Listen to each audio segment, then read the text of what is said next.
All right, let's bring in syndicated columnist, founder and president of the Center for Urban Renewal and Education, Victory News contributor Star Parker. You've been traveling the world, educating hearts and minds. Now, you just heard all those raging leftist, Marxist liberals responding to the Supreme Court of the United States on that leak on Roe v. Wade.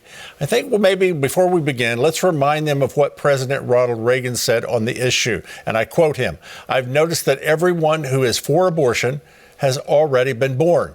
So how can these leftists, like that woman holding her daughter in the story, worry about their daughter not being able to choose to terminate her future granddaughter's life? It boggles my mind, Star.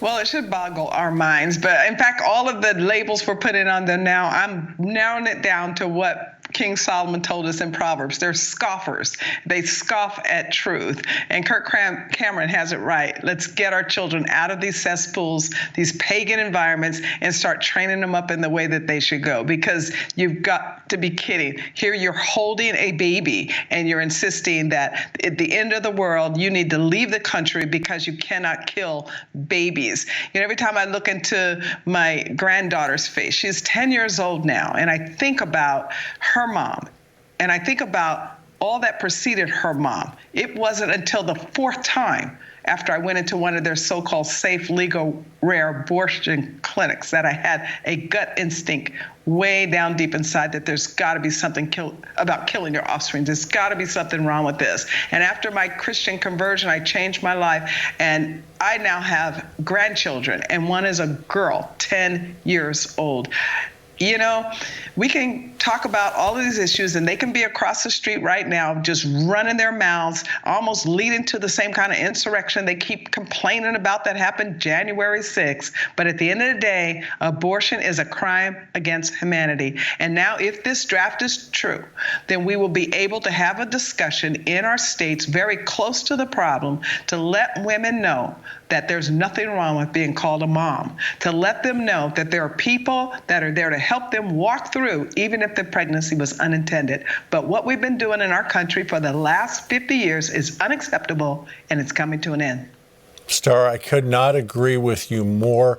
And all this will allow the states to decide what your state wants to do. And people can still travel, let's say to California or New Jersey, and have an abortion if that's what you want to do. But we don't want that. We don't want that, but that's what would happen. And I don't want us, that's what is going to happen. And unfortunately, I was just in my travels in North Carolina, and they are just stunned by what they're getting ready to have happen to them, and why we were there to try to get the resources to get more pregnancy care center, to get more information, because North Carolina will be one of the states in the South that is not going to rid abortion. Yes, I thank God we have trigger, that the minute this is over, it's over in those states. Yes, I thank God that now the states can have these discussions, but make no mistake, this is unthinkable. This is a crime against humanity, and my state of California has to stop it as well. What California is doing right now, moving toward infanticide, and then a pastor's trying to stop that from happening. One pastor, Jack Hibbs, says we got to get up to Sacramento and stop this, and only 7 other pastors go with him.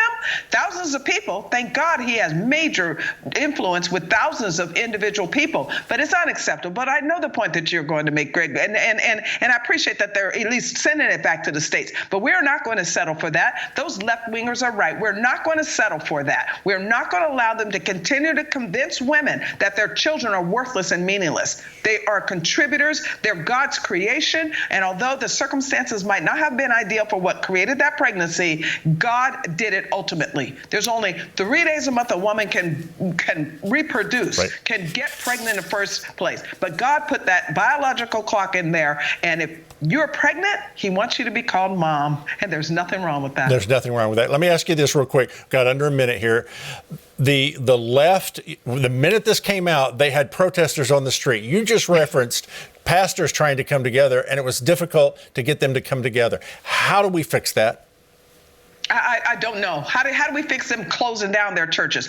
In this group called Indivisible, what we know is there are 89 of these left-wing progressive scoffer groups that are members. So at a push of a button, they can have protesters wherever they want them. And hopefully they're not going to have another summer of love with peaceful protesters that burn down other people's property. But why it is that in this cultural state of affairs, we cannot seem to get pastors to just even do the Nehemiah approach, build on your own wall. on one issue.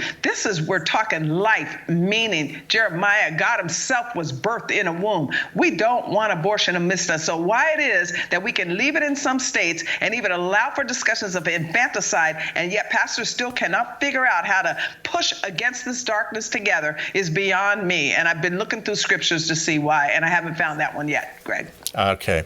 Star, excellent commentary. We'll be back in just a moment.